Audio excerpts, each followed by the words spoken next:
Hey YouTubers, if you like what you see, make sure you click subscribe below. It is week 15 of our Thursday night triple threat episode, and this is our last Thursday night. We're going to continue on with the Saturday nights, and because if you watched last week, we didn't spin the wheel, James's punishment is going to be to take a little double shot over here, double shot of love. Rumplements. All right, let's get it cracking.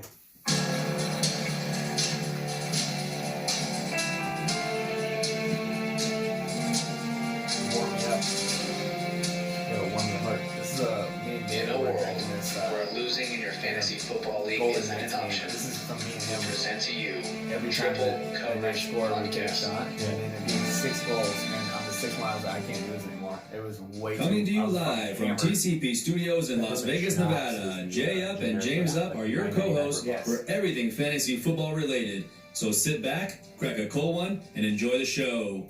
Welcome to Triple Coverage Podcast. Welcome to our Thursday night triple threat episode. It is already week 15, which means it is the last Thursday night episode that you're going to get. But don't fret. We're going to give you Saturdays for the rest of the season because I believe week 16 and 17 there's Saturday games on both. So we'll figure out some kind of game to where we can keep playing. We'll keep spinning the wheel. If you watched last week, like you heard in the intro, we forgot to spin the wheel. So James is going to get a double shot of love over here, this little punishment he's got going. He'll take that right after we review the Cowboys-Bears game. In case you cannot tell yet, I am your co-host, Jay Up, and you can find me on Twitter at TripleCodeJ, here with my co-host, my brother James. What's up, guys? And you can find him on Twitter at TripleCodeJames. All right, so let's talk about the Cowboys and Bears game. Actually, a pretty high-scoring affair. Right. This was the only ticket that I hit. I thought I was off to a good start for the week because I hit this ticket right off the gate and then didn't hit anything else the rest of the time. Yeah, I just love that the Dallas Cowboy fans have been calling for Jason Garrett's head for so long, and Jerry Jones just doesn't care. He's just like, whatever. You know, we'll just keep losing and whatever. Like, the team, the talent is there, and everyone thinks it's the coaching. I don't know what's going on with them. They've lost, 4 of the last 5 games? Yeah. And it just, I don't know, they just don't look like they're clicking. Even though they're getting a lot of yards, they're scoring a decent amount of points. They just don't look great. They made Mitchell Trubisky look like he was a Lamar freaking Jackson. Pro Bowl. Like, it was ridiculous. It cost me a lot of my, not a lot, but it cost me one of my playoff matchups because Trubisky, I think, for the whole season had 50 points. He got 50 points against me. The 2 questions I have for this game. Are you embarrassed yet of the NFC East as a whole? Not just Dallas, as a Dallas Cowboy fan. Are you like it's bad, right? Yeah, it's very bad. I'm not embarrassed by it. 6 and 7 is leading the division. The NFC East has been, like, I think you would agree. The NFC East has been good the last, if you think about it, 10, 15 years. Like, even going back to the days where it was like Troy Aikman and Randall Cunningham. Like, the NFC East has always had a few good teams in it. And there's been years where 2 teams made it out of the NFC East. This is just a down year for the entire division. The Super Bowl winner is not coming from this division, no matter who wins. I don't care if it's Dallas, Philadelphia. I don't care if the Washington Redskins come back and win this division. The Super Bowl winner is not coming from this division. It's just a down year for the NFC East. Call it coaching, call it injuries, call it just bad play, whatever you want to call it. It's not going to happen. And so just be realistic. That's the way I kind of look at it. Like I told you last week that the Cowboys, this is a game they should win. And then I said they probably won't because of this dysfunction they have going on. And this last week, you can blame the coaching a little bit, but I blame the missed tackles. Like, I felt like every play was a missed tackle. I'm like going, what in the hell is going on? Like, they couldn't tackle anybody, not just David Montgomery. They couldn't tackle anybody. And a lot of it has to do probably with Leighton Vander Esch missing the last. They look bad without Leighton Vander Esch. Correct. I think that him and Jalen Smith feed off each other. And Sean Lee is a shell of his former self. Like, he's still like an okay player, but he's not like he used to be. Right. And so having him in there for Vander Esch is a huge loss, but the fact they're missing tackles left and right, it just, like, they were just chewing up the field, and I was like, it is just over. Like, at this point as a Cowboys fan, I honestly would rather them just lose the rest of their games and get a better draft pick because no, you wouldn't. Yeah, I would. No, I don't because care you about don't these. want to see Philly win the division, and I the just Philly want- fans talk. I don't want Philly to be reasonable. It doesn't matter, though. What I'm saying is it doesn't matter if Philly comes out in the playoffs and gets absolutely stomped into the ground. That's not going to – it's the fact that they won the division with you guys having such a big lead and beating them and then losing 4 out of the next 5, possibly more, because there's still 3 games left, and they still play each other. Like, it all now comes down to week 16. If they would have won this game, Dallas, and won next week, they had their own destiny in their hands, basically. All they got to do is win 3 out of the last 6 games, and they're in. And they can't even do that. And if Philly comes back and wins, even if they do get beat in the first round, that's got to sting as a Dallas Cowboy fan to lose the division of Philly after being so far ahead. Philly being absolutely Philly is dismantled with injuries. Right. Offensive line, every receiver, every running back on the team besides Miles Sanders, like, they are dismantled. And what will probably happen is Carson Wentz is going to get hurt. Dallas will end up beating Philadelphia in Philadelphia, which will put the whole thing to rest, and we'll get the number 4 seed, which sucks because now we're hosting a game, which we shouldn't be hosting a game in the playoffs. So now we're going to be hosting a playoff game, and if we end up getting like Seattle's good, but they're beatable. They can be beat. Right. So that's the predicament I don't want to be in, because Dallas is not beating New Orleans. They're not beating San Francisco. They're not going to beat these powerhouse teams. They're not going to beat Minnesota in the playoffs. So it's like I would rather. Could they beat Green Bay? No. Not really. I don't think they can. I don't think they can. Green Bay is one of the worst 10-3 teams I've ever seen. Green Bay already beat the hell out of us in that one week where Aaron Jones had 4 touchdowns and we couldn't stop the run. That's true. So I don't think we can beat any of those teams in the playoffs, with the exception of possibly Seattle, because for whatever reason when we play Seattle, it's always a tough game. It always comes down to the last possession. If Philly wins the division and they get the 4 seed and they host a game, do you feel the same about them? Like, they could potentially beat Seattle, but there's no way they're hanging with the other couple teams? Correct. I feel the same way. Same team. I don't care what delusions the Philadelphia Eagles fans have about their playoff run a couple years ago when they won the Super Bowl. They're not going to beat like San Fran and New Orleans. Like, they're not going to beat them in the playoffs, because they're going to get one home game and then they're going to have to go on the road to play one of those teams. And I just don't think it's going to happen. I don't care if they start clicking. Like, they're so beat up. They lost Lane Johnson on the offensive line. Their defense is in shambles. Ronald Darby, he's terrible. Mm-hmm. I know he was good for Buffalo a few years ago, and they went out and got him, and they paid a high price. He's terrible, dude. He is. You think so he could bad. beat in the coverage?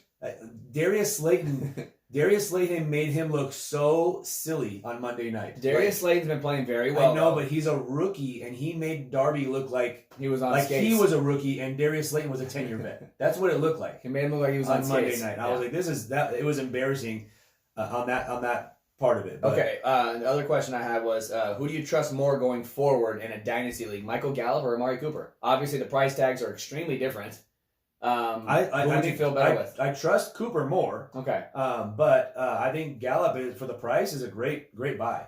Like, in my opinion, you'd have to probably give though a first and a third, or maybe even a first and a second. And that's what sucks. I wouldn't pay a first and a second. But Cooper, you're talking multiple firsts. Correct. And the starting maybe a player. The starting point is 2 firsts for Cooper and probably a player. To whereas Gallup is a first and something else.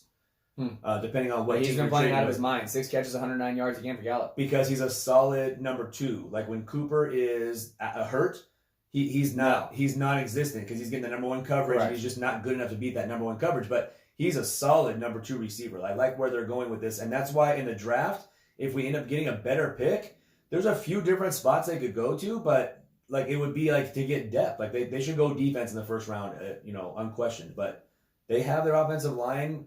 They have their offensive line signed through 2023. They have a quarterback who they're probably going to pay in the offseason. They've already paid the running back. They're talking about franchise tagging Cooper. They have Gallup on his rookie deal. So and they already drafted Pollard. So it's like, where do you go? Like that, like you said, that they have the talent there. Secondary and defensive line. Secondary and defensive line, exactly.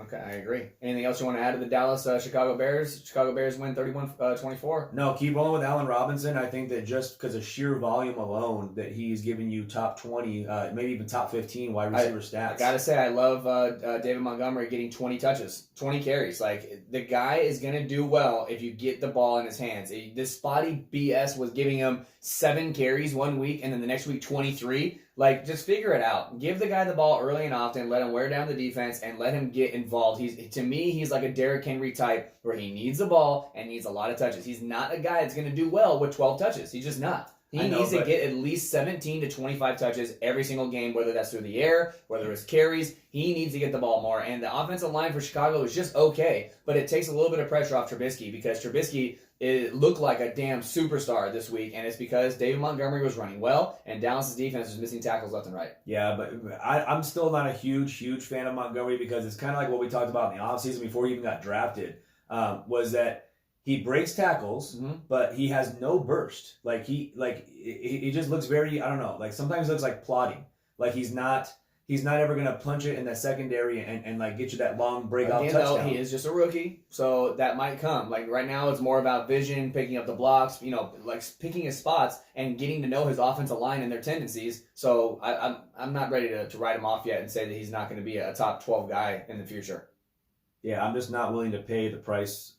In dynasty God, this Rumpleman smells so bad. Like you're gonna be taking it in a second anyway. I'm not willing to pay the price for Montgomery and what he's worth right now because he's so new. Like he's a rookie, so they're gonna want top dollar because they took him with the top right now. Miles Sanders or David Montgomery.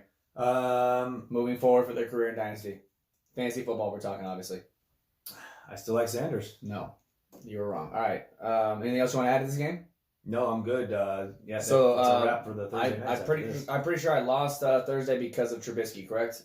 I didn't look at the points. Did you even write it down? Yeah, you got. Yeah. Allen Robinson too. You got crushed. Yeah, it wasn't even close because of Trubisky. I ended up winning 84.16 to 50.36.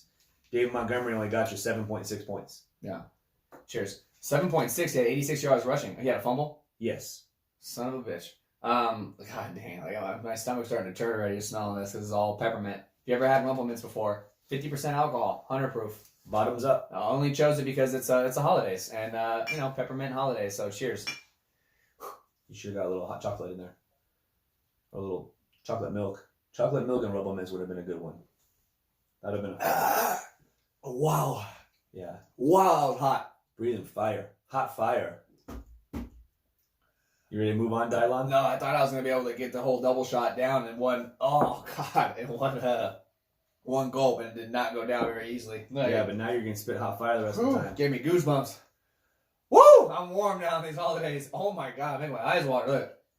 Look. So now we're down to the last Thursday game, and I gotta say I don't think it's gonna be that good of a Thursday night game. I think it's gonna be kind of a dud as far as like entertainment value. You have the New York Jets at the Baltimore Ravens. The Jets are 5-8. They're obviously eliminated from playoff contention. The Ravens are 11-2, and they're still up for the number 1 seed, especially with New England losing. It's going to be a battle for that number 1 seed, but it looks like right now Baltimore is in the driver's seat. Baltimore is currently favored by 14.5 points, and the over-under is 44.5. It looks like it's going to be a blowout, but not so fast because Lamar Jackson has also been limited in practice with a quad injury. Now, I fully believe he's going to play, but are they going to try to run the ball down the Jets' throat with Lamar Jackson knowing he has a quad injury? No. Or are they going to take it easy and try and let the running game go through Mark Ingram and Gus Edwards and maybe even a little bit of Justice Hill? Like, they're still going to run the ball, but are they going to have as many designed runs for Lamar Jackson with this quad injury? No, they're not. And how many points do you think Robert Griffin is going to get in this game? I think he will be in the game for sure, and I think over under 6 fantasy points. Is it a 4-point touchdown? He's not going to get a touchdown. No, 6 points. Then I'll say over. I'll take over. Over 6 points? Because I could easily see him coming in and play the whole fourth quarter, and if you give him an entire quarter, I think you can throw a touchdown against this Rams team, especially if Jamal Adams misses the game again, which he did last week. Right now, he listed as questionable.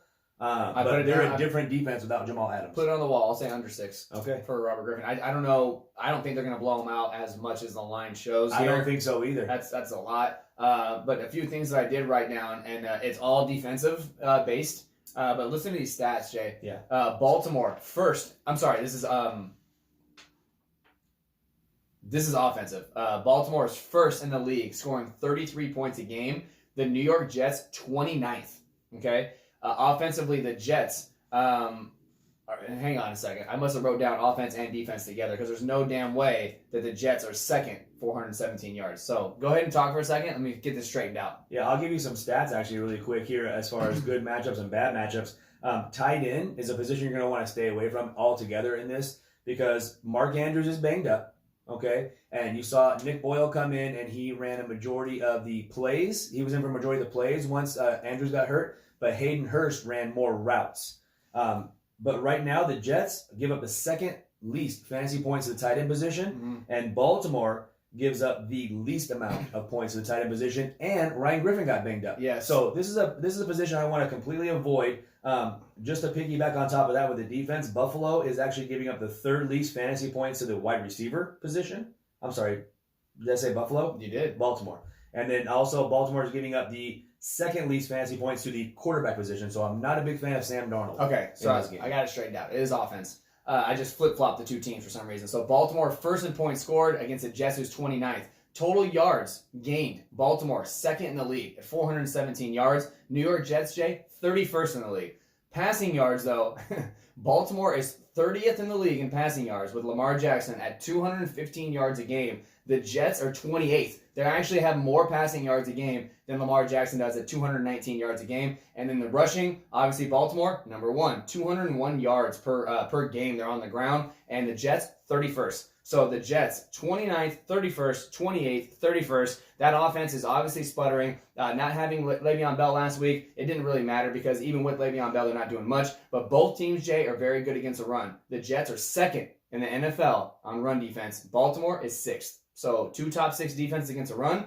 But again, it's a running quarterback. So I don't think that even matters. When you say the Jets are second in the league, they haven't faced somebody like Lamar Jackson. So we'll take that with a grain of salt. But Baltimore, number 1, Jay, in average point differential in the NFL. This is by @DynastyFire365, Anthony Fuentes. They are number 1, meaning that average points per differential, they are up 10.78 points per quarter on average. They're up almost 11 points a quarter. Yeah. So the line's 14.5. That's very well within reach. Yeah, and here's the thing that kind of worries me about this game in particular, though. I talked about Lamar Jackson maybe being slowed down by not as many designed runs. Like, if they flush him out of the pocket, he's still going to run. But I don't think they're going to have as many designed runs because, let's face it, you can beat this Jets team without Lamar Jackson running for 100 yards. You can beat this Jets team still. And you need to preserve your quarterback, who right now is probably the leading vote getter for MVP. You need him in the playoffs. So this game against the Jets isn't that important for you to go risk your quarterback, who you're guaranteed to make the playoffs right now. So if Lamar Jackson doesn't get MVP, who's going to get it? Because as of right now, I just don't. Besides maybe Christian McCaffrey, who's actually had 2 just. It sucks to say mediocre weeks when he catches 11 catches. Like that's not mediocre, but like who else is going to get it? Because Russell Wilson is not it now, and Aaron Rodgers was, and then he kind of tailed off a little bit too. So I think that I think the right night now it's his to Lamar lose. Jackson is his to lose. Yeah, like he could play the first half of this game, run for 75 yards, throw for 75 yards, and they'd be up by 4 scores. But here's the difference, though. Here's the difference. Like you said, the Jets are good against the run. Okay, so. You have guys like against Mark a run, Ingram, but I not understand. But if they're not going to use Lamar Jackson with a bunch of designed runs, I think this could be a very low-scoring game, which is why I would take the Jets plus the points, especially with that. I just can't do that. I can't do that. There's no way you're betting the Jets, Jay. There's no way you're betting the Jets. If it's over 14, I'll probably get the Jets. 14.5 right now. Go bet it. That's what I mean. You're not going to bet the Jets. There's no way. You're taking the Ravens in this game? What have you seen from the Jets to make you think that they can cover 14? They either get absolutely stomped into the ground or they blow the team out. Like, it's very rare that the team, besides Miami, who they just played, was a close game. It's like they blew out Dallas, but then the next week they get blown out by Cincinnati. Then they go out and they blow out some other team. It's just like they're never really in a close battle. Like, you know what I mean? It's very rare for the Jets to be in a close battle. So I just if they're gonna lose, if the Jets lose this game, which we all think they're gonna, right? If the Jets lose this game, they're going to get blown out. Like you just said, Robert Griffin's going to have over 6 points. So how could you possibly think the Ravens aren't going to be up by more than 14 points if Robert Griffin's in the game? I think he'll throw a touchdown in the fourth quarter. So that's another 7 points for Baltimore. I think even with their backup. So how could you possibly think? So that means that even if they're up 14 at that time, they bring in Robert Griffin, he throws another touchdown, and that's 21. I don't know if they bench Lamar Jackson because of being up by 30 points. They bench him because... What? Because they have the game under control. They have him under control. They're up by more than 10 points. Griffin comes and throws a touchdown, and then So you get that's more than that? and then you get the backdoor cover. You're so full of shit. There's no way. All right, show me the ticket when you bet the Jets. I actually am thinking about betting the Jets. Okay, honestly. but send me the picture of the ticket that you bet the Jets, and we'll post it on Triple Co Podcast on Twitter. It'll be Thursday. I always bet it on Thursday. I don't care when it is. You send it to me. Jay, Robbie Anderson for the Jets from weeks 11 to 14 has 303 receiving yards. That's 4th in the NFL. So when did Darnold make this shift from saying, F you, Jamison Crowder, I'm going to exclusively throw to Robbie Anderson now because I traded him away, and since I traded him away, he has 303 receiving yards, and Jamison Crowder is literally non-existent. When your tight end's hurt, you're playing with a backup tight end, which is Ryan Griffin, and you're not really throwing the ball to Le'Veon Bell at all. How in the world are you telling me that Jamison Crowder is not just destroying in targets right now? Well, the reason why is because I think that I don't know for a fact. This is only what I'm guessing. No, tell us. Is You know that with- inside info right now. With Sam Darnold having mono and maybe not being 100% like energy wise, Oh, gotcha. everything was a check down. So everything was like Le'Veon Bell, Jamison Crowder. Everything's like less than 10 yards because Crowder wasn't getting like these deep balls. No, just targets. And I think that Darnold was like, I don't know if he's afraid to throw it deep or he just didn't feel comfortable throwing it deep. Mhm. And so he wasn't airing it out. And now I think he's starting to get, even though he's not playing great, he's starting to get like his full energy back and maybe starting to get a little bit more loose. And now he's throwing the ball deeper, which the deep threat is obviously Robbie Anderson. I think that Jamison Crowder is still a good receiver, but I think that he's a check down guy. I think that's why he was lighting it up, is because he was getting 11 targets a game, 10 targets a game. Well, no, week 1 he had 17 targets, Jamison Crowder, which kind of skews it. On the year, he's got 93 targets, 60 catches, but the last 5 weeks, he's gotten 6 targets, 5 catches, okay? And then you're like 8 targets, 5 catches. Then here's where it gets like really weird. 4 targets, 2 catches. 9 targets, Jay, 2 catches that game. 7 targets last week, 3 catches. So where are these targets being thrown? If he's getting, you're telling me that in the last 3 weeks, he's gotten, what is that, 13, that's 20 targets, and he's caught in 7 balls. Does that mean 13 of those targets were just off? Like, or is he dropping ball? Like, what's going on? I need to take a deeper look at Jamison Crowder to figure out how he's had 20 effing targets and he's gotten 7 catches. That could, meaning, like you just said, he doesn't go deep. It's not like he's throwing the ball up into double coverage, or he's not throwing it, over his head. Like, they're all short routes, slant routes, and out routes, and screen passes, and he's missing 13 balls. I need to know what's going on there. Yeah, I agree. I want answers. I don't know what the answer is, but he's obviously more comfortable throwing the deep ball than he was at the beginning of the season. That's for damn sure. And that's why Robbie Anderson's eating up those targets right now. So for this week, Jay, I lost again. Already took my shot. I'm already starting to feel it. To be honest with you. That's good. That's good for the other episodes. Yeah, listen to the Friday episode tomorrow because I can tell that double shot of Rumplemints hit me immediately. I don't know if it went down the wrong pipe because I thought I was going to be able to take it all in one shot, but it definitely was not. It was that was brutal. So I had the first pick. I went Lamar Jackson because he's my favorite quarterback in the NFL. So who'd you go after that? I went with Mark Ingram and then Marquise Brown, figuring that if Lamar Jackson. If the Ravens score, it's gonna be one of those two guys, hopefully, because I think that Mark Andrews is gonna be very questionable for this game. Okay, and then I went Robbie Anderson and Le'Veon Bell, and you got Sam Darnold. So for Jay, got stuck with Sam Darnold, Mark Ingram, Marquise Brown. For James, Lamar Jackson, Le'Veon Bell, Robbie Anderson. For name cachet, there's no way you should lose this. If we're going just by name cachet.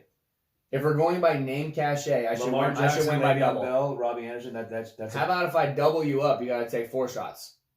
Or you spin the wheel. Yeah, let's spin. We only did a. I'd rather see you drunk. I'd rather see you drunk than spin a wheel. Where'd you put the wheel? Down here. Right where it always is, bud. Will you bring it out? We should just do karaoke or a quadruple shot. Was that mean a full rotation? I can't see what it is anyways. What does it matter? Watch your mouth. Okay. That usually gives me a cold sore, so. I don't know how watch your mouth the game gives you a cold sore. Because it stretches my lips out to a point where I don't want them to be stretched, and then spit and saliva sits there for about 5 minutes. I want some proof on this. I want you to. All right, I'll give you proof. I want you to Google. If I lose, if I lose, I'll give you the proof. If I lose after I do the watch your mouth thing, I guarantee you within the next 5 days I'll have some type of cold sore. That's the proof. I want you to go on like the It's pretty simple. website for Watch Your Mouth, and I want you to leave a review and be like, "Don't buy this game. It gives you a cold sore if you play this game." Like, I want you to leave it as an actual review. All right, do you want to make a side wager? Let's make a wall bet. Well, I have to lose first. So if I lose, and Hasbro will even reach out to you and be like, "I'm so sorry about your cold sores. Is there anything?" Here's $10 million. No, here's a gift card for another game to go buy. I'm telling you, every time I do it, it stretches your lips out to a point where maybe I have a smaller mouth because you seem to take it like a champ. But when it's in my mouth, it's stretching my lips. I just have never heard of somebody getting a cold sore because of Watch Your Mouth. Not because of like germs or because of the weather or stress. It's stretching your lips and it's got saliva spit on your lips. Maybe it's from stress. You're stressing out about putting it in your mouth because you think you're going to get a cold sore, so you stress yourself out to get a cold sore. However it happens after I do that every time. I've only done it twice. Both times I got a cold sore. So right now they're at 100%. It is. I swear to God. I can't believe that. I swear to God. And I just had like a fever. You can't really think that. You can't really think that. No, I'm dead serious. I'm dead serious. I'm hoping I don't lose this because it's gonna ruin the next 9 days because I'll have a cold sore. So an extra party for Christmas. Yeah. I'll your cold sore present. Yeah. My plus one is not gonna be my wife. It's gonna be my cold sore. Party of 3. All right. Anything else you want to add to Thursday night? Let's crack it. 2 for 2. That's all I'm saying. Fucking both times.